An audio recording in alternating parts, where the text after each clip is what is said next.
I want to talk to you today about the real virus. That's the real virus in your head, your thinking. COVID-19 and your thinking.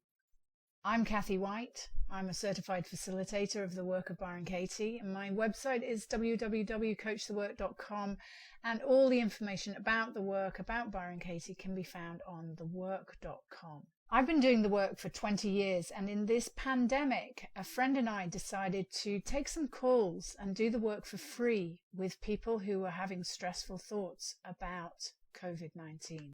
COVID-19, we have the facts. We've read on Facebook, we have media, we have YouTube, we have video, we have experts, scientists giving us all sorts of information. We just are inundated with all the facts. We know it's a rapidly spreading disease. We know there's no vaccine, etc., etc. The COVID-19 I'm interested about is the COVID-19 in your mind. What is that? The virus in your mind is when you think about the pandemic, when you think about coronavirus, where does your mind travel to? What is the virus that's taking over? I have a cure for that. It's called Inquiry for the Pandemic, and it uses the work of Byron Katie, and it's a two-stage process. First process is some contact tracing. Yeah, we all know what that means now. Well, in terms of inquiry, you have to identify the time, the place, the situation where you had contact with the thought. Where were you? What were you doing? What was the trigger point that gave you that stressful thought? Then you have to quarantine the thought. You have to write it down. You have to isolate the thought and ask yourself the 4 questions and apply the turnarounds of the work. Let's look at some that we received as we were doing all these calls around COVID-19. We had a woman call in from New York who actually had COVID-19, or she suspected she did. She had a fever, a temperature, and she was coughing. She woke in the middle of the night and thought, COVID-19 stops me breathing. Another caller, many callers actually, called in worried about their family that they weren't with, distant in other countries or states. They'll get sick and they'll die. We had a caller worried about her husband getting sick and her mother, and her being the one needing to look after them both. A certain president gave many different people stressful thoughts about misinformation, bad governing, etc., etc. The media has taken a bashing. Lots of viral thinking about the media in this COVID-19 crisis. The media cannot be trusted. Many people called in with thoughts about the media. Isolation, feelings of loneliness, not being able to see family and friends, either for you or for your kids. I won't be able to see my family and friends. I won't be able to socialize. Very stressful thought. And then all the images of lockdown. It's too much. Lockdown is going to just be too much for me. Wear a mask. It's too much. So we've identified these thoughts. We've done our contact tracing. We've found the thoughts that are causing us stress. Let's do the work. I'll use an example of one of the earlier thoughts to take you through the process of the work. COVID-19 stops me breathing. This woman called us up and said she'd woken in the middle of the night coughing, she had a fever, she was sick, and that it was the virus that was stopping her breathing. And so we apply the 4 questions of the work and the turnarounds to the thought. COVID-19 stops you breathing, I asked her. Is it true? Yes, she said. I asked her the second question of the work.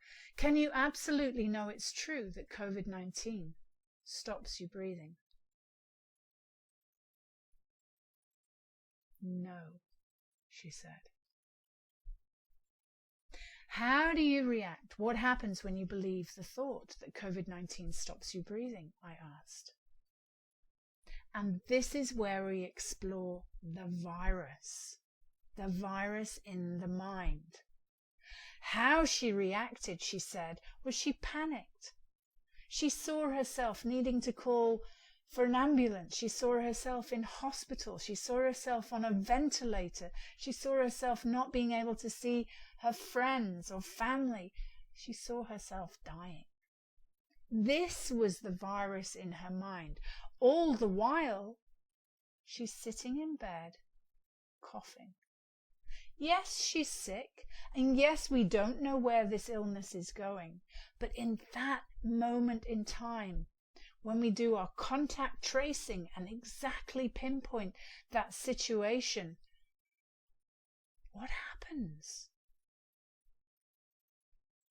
I stop breathing, she said. Yes, I invite you all just to notice when you have a thought, a stressful thought, what happens to the breath? See how it seizes, contracts, and doesn't let air in the lungs. So question 4 is, who would you be without the thought? Oh my goodness, who would you be without the thought?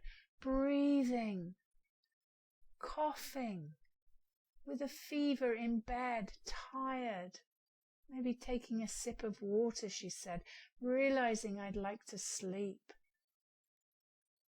rearranging my pillows, lying back, maybe sitting up.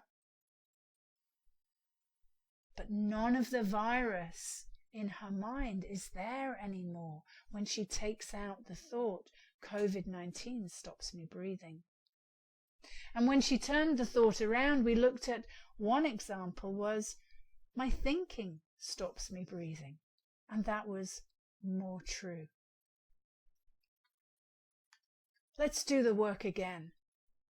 We'll go back to the example of the president misinforming the people. I asked this young man, is it true he's misinforming the people? He said, yes. And I said, can you absolutely know it's true? Asking him to look deeper, look closer into that situation where he was sitting on his couch watching television, watching a newscast one afternoon a couple of weeks ago. Can you absolutely know it's true? In that situation, the president is misinforming the people. Yes, he said. So let's look at the virus in your mind. How do you react? What happens when you believe that thought? Well, his mind really went crazy. He had images of this president and all the things he'd said and done. He was angry, he was upset. He thought about his family, some of whom had voted for this president. He felt separate, he felt disconnected. He worried about the information the president was speaking of and how that would affect people, and he saw them drinking bleach. The mind was full of distress, and it was all imagined. So I asked him, who would you be in that situation, watching TV without the thought,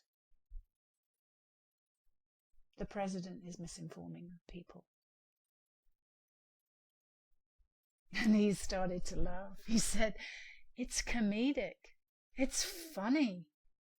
That's who I'd be without the thought. Laughing. Notice my girlfriend beside me. Notice I can switch the television off. Notice there's a hunger. I could go and get something to eat. Life can come back in when the mind isn't consumed with the virus. So I invited him to turn the thought around, and the example for this one was when he turned it around to himself. I am misinforming the people, or I am misinforming myself. And that was where he found his turnaround. He was misinforming himself about the power of the president, about what would be the consequence of the president's words. He was misinforming himself by letting the television stay on when he could easily switch it off. So I invite you to help prevent the spread of the real virus, the virus in your mind. Remember, you need to do your contact tracing, so find the time, the place, and identify when the thought came into contact with your mind. And then quarantine it. Isolate and question the thought using the 4 questions and the turnarounds of the work of Byron Katie. My name's Kathy White. I'm a certified facilitator of the work. Information about the work can be found on thework.com or my website, www.coachthework.com.